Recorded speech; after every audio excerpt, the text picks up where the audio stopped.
भक्तजनों, माताओं, बहनों, सादर जय श्री कृष्ण। हमारे YouTube चैनल में आप सभी का बहुत बहुत स्वागत है। मैं हूं आपके साथ आचार्य धर्मेंद्र शास्त्री। आज चंद्र ग्रहण है और चंद्र ग्रहण के इस अवसर पर कुछ उपयोगी टोटके एवं उपाय हम आपको बताने जा रहे हैं। इन उपायों को यदि आप पूरी श्रद्धा, भक्ति एवं निष्ठा के साथ करेंगे तो निश्चित मानिएगा कि आपके जीवन की जो भी इच्छाएं होगी, मनोकामनाएं होगी, वो जल्द ही पूर्ण हो जाएगी। मनुष्य बहुत मेहनत करता है, अथक परिश्रम करता है, लेकिन सफलता किसी बिरले व्यक्ति को ही प्राप्त हो पाती है। तो ऐसे में हम कुछ ऐसे सटीक और उपयोगी टोटके आपको बताने जा रहे हैं, जिनको यदि आप चंद्र ग्रहण के दौरान करेंगे तो निश्चित तौर से आपके जीवन की समस्त इच्छाएं पूर्ण होगी। क्योंकि ग्रहण के दौरान जो भी टोटके किए जाते हैं, उपाय किए जाते हैं, उनका परिणाम शीघ्र ही देखने को मिलता है। ग्रहण काल सिद्ध काल माना जाता है और इस सिद्ध काल में यदि मनुष्य कोई भी मंत्र जाप कर लेता है तो वह परम सिद्ध होता है। ग्रहण की अवस्था चूंकि राहु और केतु के कारण होती है। हमारे धर्म ग्रंथों और पुराणों में लिखा हुआ है कि समुद्र मंथन हुआ था और समुद्र मंथन जब हुआ तो अमृत कलश लेकर के भगवान धन्वंतरी प्रकट हुए और उस अमृत को पीने के लिए देवताओं तथा दानवों के बीच में झगड़ा होने लगा। विवाद की स्थिति निर्मित हो गई। अमृत कलश की छीना झपटी होने लगी। तब समस्त देवताओं ने भगवान विष्णु जी से प्रार्थना की कि हे प्रभु, आप ही इसका निर्णय कीजिए। तब भगवान विष्णु ने मोहिनी स्वरूप धारण किया। उसी समय भगवान ने मोहिनी अवतार धारण किया और मोहिनी अवतार के माध्यम से उन्होंने दानवों के मन को मोह लिया। जब दानव सारे मोहित हो गए तब उन्हें आदेश दिया और देवताओं तथा दानवों दोनों को मोहिनी स्वरूप भगवान ने आज्ञा की कि आप दोनों अलग अलग पंक्ति में बैठ जाइए, मैं अमृत का बंटवारा करूंगा। और मोहिनी स्वरूप नारायण ने अपने हाथ में कलश ले लिया तथा अमृत का बंटवारा करना आरंभ किया। लेकिन इसी दौरान छल से राहु नामक दैत्य राक्षसों की पंक्ति से उठ करके वेश बदल करके देवताओं की पंक्ति में आकर के बैठ गया और उसने छल से देवताओं के साथ अमृत का पान कर लिया। जैसे ही उसने अमृत पिया वैसे ही सूर्य और चंद्रमा ने उसकी शिकायत भगवान मोहिनी स्वरूप नारायण से कर दी। नारायण ने तुरंत अपने सुदर्शन चक्र को आदेश दिया और राहु नामक दैत्य का धड़ मस्तक से अलग कर दिया। चूंकि उसने अमृत पान कर लिया था, इसलिए दोनों भाग उसके अमर हो गए हैं। और जब भगवान के सामने वह पुकारने लगा, गिड़गिड़ाने लगा, तब भगवान ने उसे वरदान दिया कि जाओ, हम तुमको वरदान देते हैं। अभी तक 7 ग्रह है, लेकिन अब से 9 ग्रह रहेंगे। इसी तरह राहु और केतु 2 ग्रह और बढ़ गए और 9 ग्रह की रूप में जो है स्थापना हो गई। और उसके बाद राहु और केतु, चूंकि चंद्रमा और सूर्य ने शिकायत की थी, इसके कारण उनकी यह परिस्थिति हो गई थी। तो राहु और केतु सूर्य और चंद्रमा से समय समय पर बदला लेते हैं, ईर्ष्या की भावना से उनको ग्रसित करते हैं और इसी स्थिति को ग्रहण काल कहा जाता है। इसी अवस्था को, ग्रसित काल को ग्रहण काल की संज्ञा दी गई है। अमावस्या को सूर्य ग्रहण होता है, वहीं पूर्णिमा को चंद्र ग्रहण होता है। आज चूंकि कार्तिक की पूर्णिमा है, इसलिए आज राहु और केतु दोनों मिलकर के चंद्रमा को ग्रसित कर रहे हैं, इसलिए यह चंद्र ग्रहण की स्थिति निर्मित होने जा रही है। चंद्र ग्रहण का आरंभ आज यानी 8 नवंबर 2022 मंगलवार को दोपहर 2:39 पर हो जाएगा, जो कि शाम को 6:20 पर चंद्र ग्रहण समाप्त होगा। हालांकि अलग अलग स्थानों पर इसका समय अलग अलग हो सकता है, क्योंकि यह जो चंद्र ग्रहण है वह चंद्रोदय के समय पर कहीं कहीं दिखाई देगा और कहीं कहीं जो है दोपहर 2:39 से दिखना आरंभ हो जाएगा। तो यदि विश्व स्तरीय हम बात करें, संपूर्ण पृथ्वी पर इसका जो स्पर्श काल होगा, यानी प्रारंभिक जो समय होगा, वो दोपहर 2:39 ही रहेगा। और इसका समापन काल यानी मोक्ष काल शाम को 6:20 रहेगा। और ग्रहण का जो सूतक होता है, चंद्र ग्रहण का सूतक 9 घंटे पूर्व आरंभ हो जाता है, वहीं सूर्य ग्रहण का सूतक 12 घंटे पूर्व शुरू हो जाता है। तो इस चंद्र ग्रहण का सूतक 9 घंटे पूर्व यानी सुबह 5:39 से शुरू हो चुका है। इसलिए सभी लोग चंद्र ग्रहण के सूतक के दौरान उसके नियमों का पालन करते हैं। ग्रहण के सूतक में किसी को भी भोजन नहीं करना चाहिए। रोगी, वृद्ध या फिर जो बालक होते हैं या गर्भवती माताएं होती है, उनको छोड़ करके अन्य स्वस्थ व्यक्तियों को ग्रहण के दौरान या सूतक के दौरान भोजन नहीं करना चाहिए। कोई भी मांगलिक कार्यक्रम नहीं करना चाहिए, भगवान का स्पर्श नहीं करना चाहिए, पूजन पाठ नहीं करना चाहिए। और इस दौरान कोई भी वस्तु खाना पीना वर्जित माना जाता है। रसोई घर में भोजन भी तैयार नहीं करना चाहिए। और ग्रहण के दौरान मैथुन कर्म नहीं करना चाहिए, ब्रह्मचर्य व्रत का पालन करते हुए।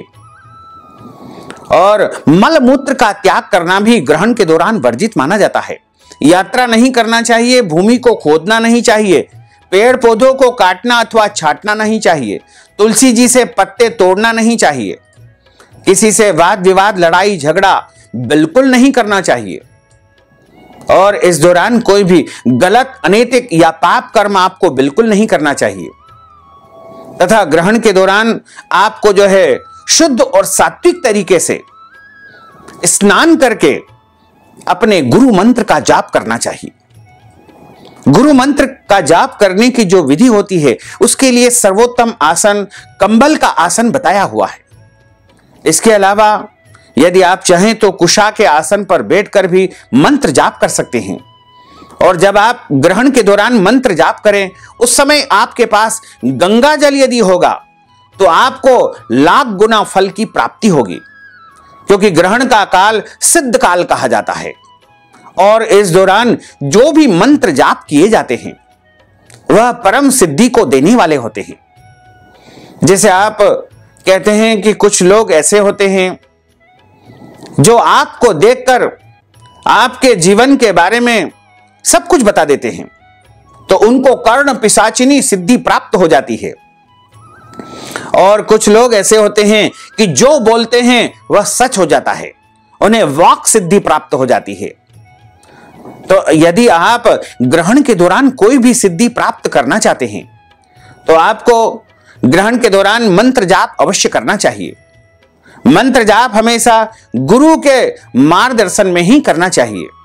गुरु दीक्षा लेकर मंत्र जाप करना ही सर्वोत्तम माना जाता है। निगोरे व्यक्ति को मंत्र जाप का फल नहीं मिलता है। इसलिए गुरु की आज्ञा के अनुसार, गुरु के निर्देश के अनुसार ही मंत्र जाप करना चाहिए, क्योंकि गलत विधि से, गलत तरीके से किया गया मंत्र जाप भी विपरीत परिणाम को देने वाला होता है।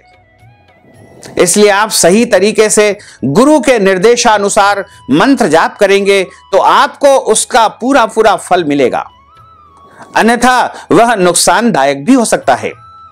जिस प्रकार हम बिना पूछे कोई दवाई ले लेते हैं, डॉक्टर की बिना सलाह के कोई भी औषधि मनमाने तरीके से हम खा लेते हैं तो वह रिएक्शन कर देती है।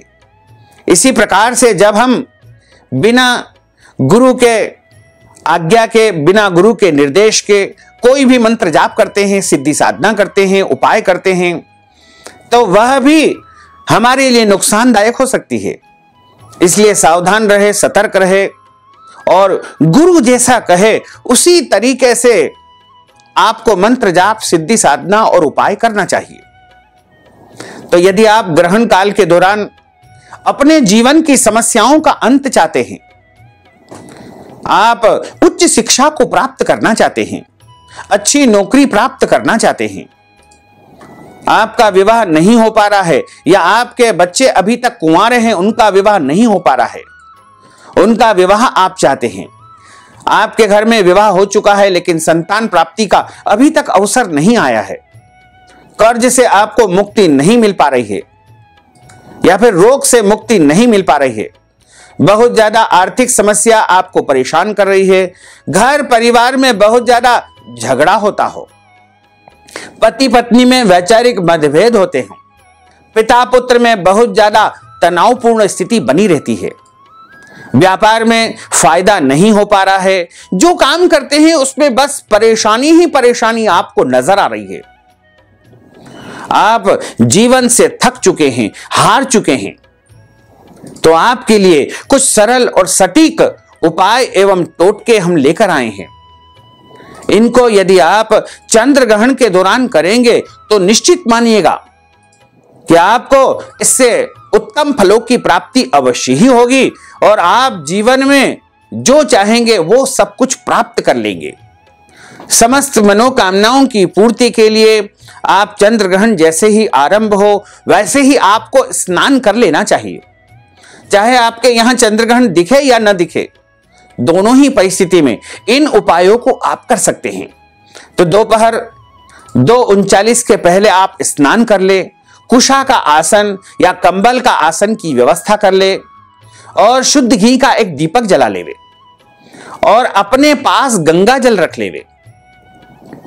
उसके बाद आप चाहें तो मंत्र जाप करें या इन उपायों को करें और ग्रहण समाप्ति के पहले पहले इन उपायों को यदि आप कर लेंगे तो निश्चित मानिएगा कि आप जो भी चाहोगे, जो भी मनोकामनाएं होगी, जो भी इच्छाएं होगी, जो भी मुरादें होंगी, वो आपकी पूर्ण हो जाएगी। सबसे पहला उपाय है, अगर आप अपने जीवन की प्रत्येक इच्छाओं को पूर्ण करना चाहते हैं तो आप शुद्ध और पवित्र अवस्था में पूर्व अथवा उत्तर दिशा की ओर मुंह करके शुद्ध घी का दीपक जला करके और अपने पास गंगा जल रख करके हनुमान चालीसा का 7 बार आपको पाठ करना है।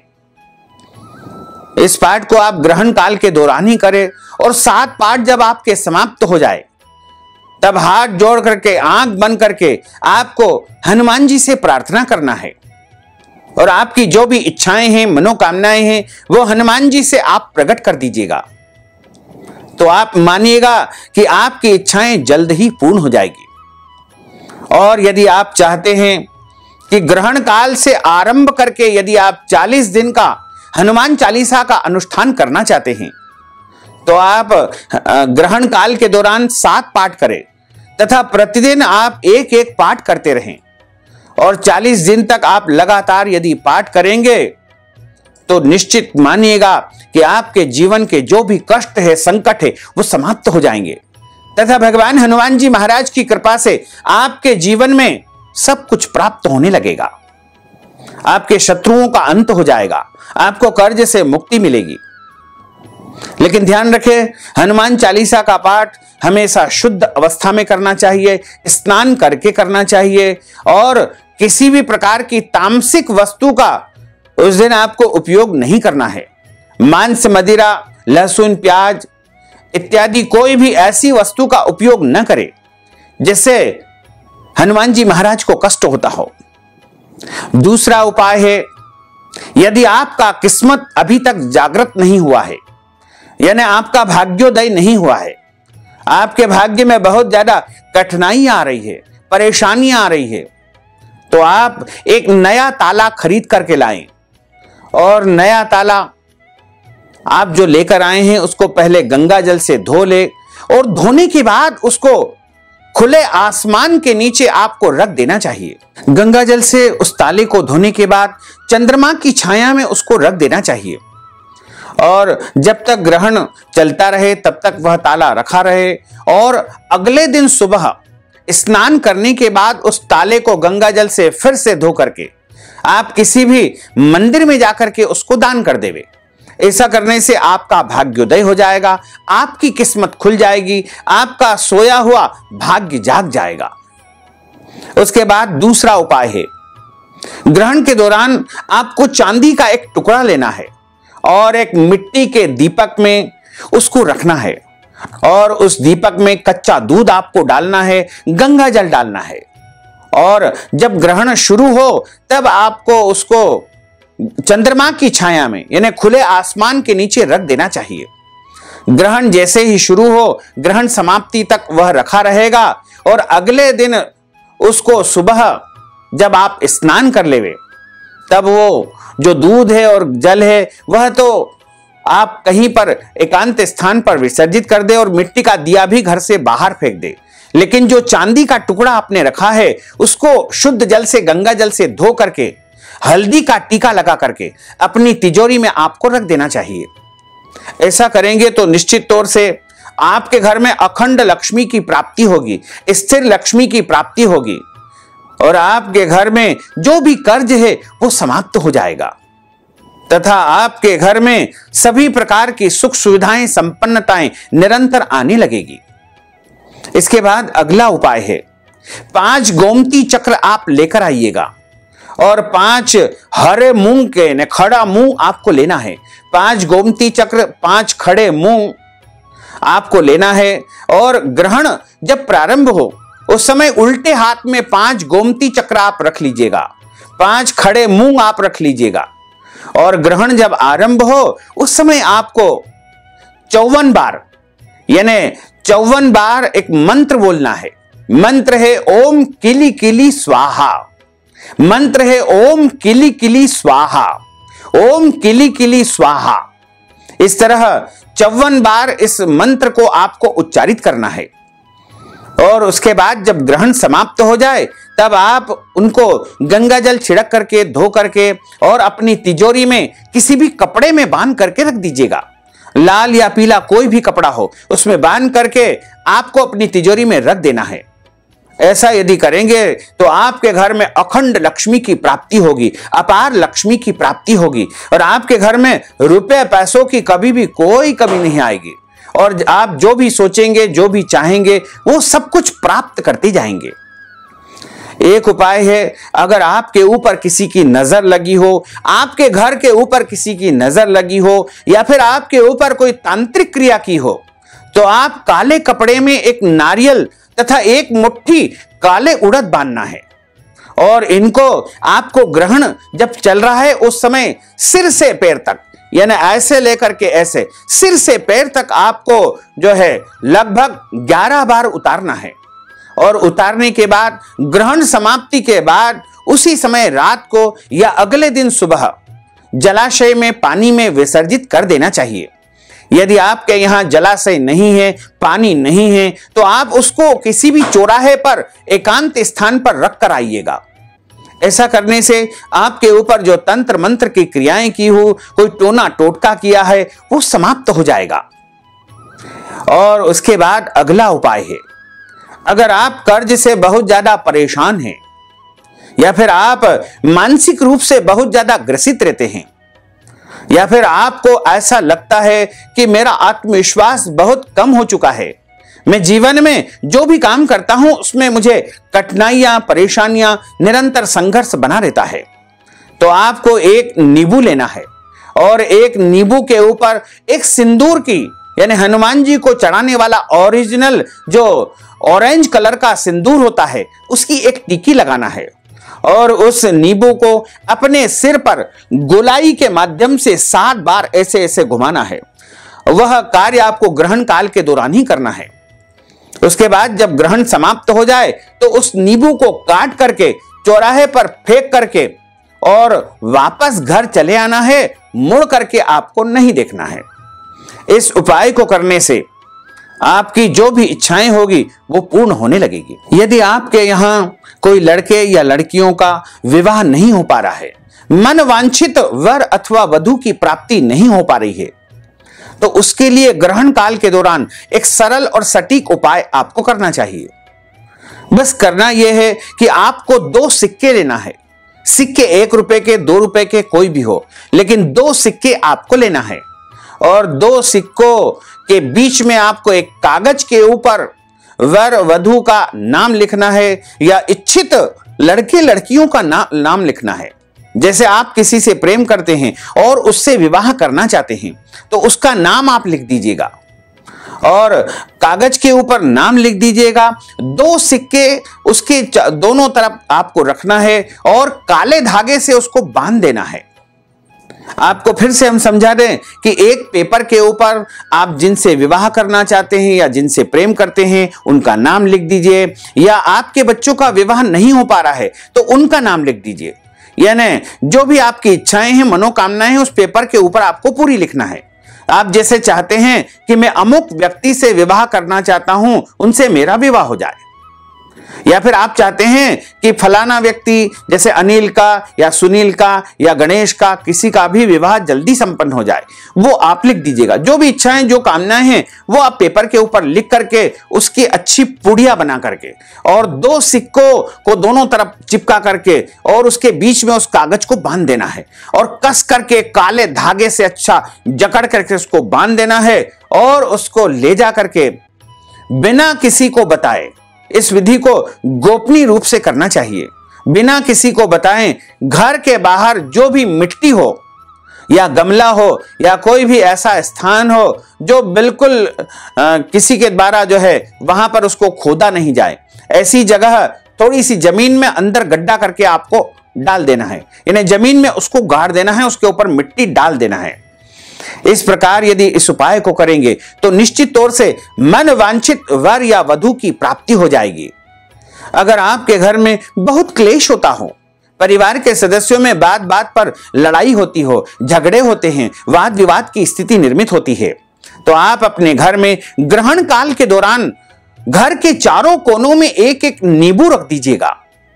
और नींबू रखने के बाद जब ग्रहण समाप्त हो जाए तो उसके बाद रात्रि में या सुबह के समय उन नींबू को ले जाकर के चौराहे पर चारों नींबुओं को काट करके फेंक करके आ जाइएगा। ऐसा करने से घर में प्रसन्नता आएगी, परिवार के सदस्यों में प्रेम बढ़ेगा। और यदि आप चाहते हैं कि घर के लोग सब मिलजुल करके रहे, घर में सभी प्रकार की समृद्धि बनी रहे, तो आप पीपल के पत्ते पर ग्रहण के काल के दौरान एक जो है शहद की शीशी लेकर के और उसमें से 5 बूंद शहद उस पीपल के पत्ते पर आपको डालना है। और जब ग्रहण समाप्त हो जाए तो किसी भी नदी, तालाब, जलाशय में जाकर के उस पीपल के पत्ते को शहद सहित डाल करके आप आ जाइएगा। ऐसा करने से घर परिवार में समृद्धि बनी रहेगी तथा परिवार के बीच में सौहार्द की स्थिति बनी रहेगी और घर की उन्नति तथा प्रगति होगी और घर में प्रेम बड़ा रहेगा। यदि आपके घर में वास्तु दोष हो या अन्य कोई भी दोष है तो आप चंद्र ग्रहण के दौरान अपने घर में काले तिल बिखेर दीजिएगा और पूरे घर में काले तिल आप बिखेर दीजिए। और बिखेरने के बाद जब ग्रहण समाप्त हो जाए तो उसके बाद झाड़ू लगा करके उन काले तिलों को जो है कचरे के माध्यम से बाहर फेंक दीजिएगा। ऐसा करने से घर में सुख शांति आएगी, समृद्धि आएगी और जो भी घर में वास्तु दोष होंगे वो समाप्त हो जाएंगे। यदि आपके घर परिवार में कोई काम ऐसा है बहुत दिनों से जो अटका हुआ है, रुका हुआ है, तो आप उस काम को एक सफेद कागज पर लिख दीजिएगा और सफेद पेपर पर लिखने के बाद उस पेपर को कच्चे दूध में डाल दीजिएगा और उस दूध को मिट्टी के पात्र में आपको चंद्रमा की छांव में खुले स्थान पर रख देना चाहिए। और जब ग्रहण समाप्त हो जाए तो उस दूध को आप बिल्ली को पिला दीजिएगा और जो पेपर आपने उसमें पुड़िया बना करके डाला है उसको चौराहे पर जाकर के या किसी भी एकांत स्थान पर मिट्टी खोद करके उसमें गाड़ दीजिएगा। ऐसा करने से आपके जो अटके हुए काम है, रुके हुए काम है, वह होने लगेंगे तथा आपके जीवन में उन्नति होगी और प्रगति होने लगेगी। तो भक्तजनों, माताओं, बहनों, अगर आपको यह वीडियो अच्छा लगे तो आप इसको अधिक से अधिक लोगों को शेयर करिएगा, लाइक करिएगा, कमेंट करिएगा और यदि अभी तक आपने सब्सक्राइब नहीं किया तो अभी और इसी समय सब्सक्राइब अवश्य कर लीजिए। आपको और आपके पूरे परिवार को सादर जय श्री कृष्ण, सादर धन्यवाद।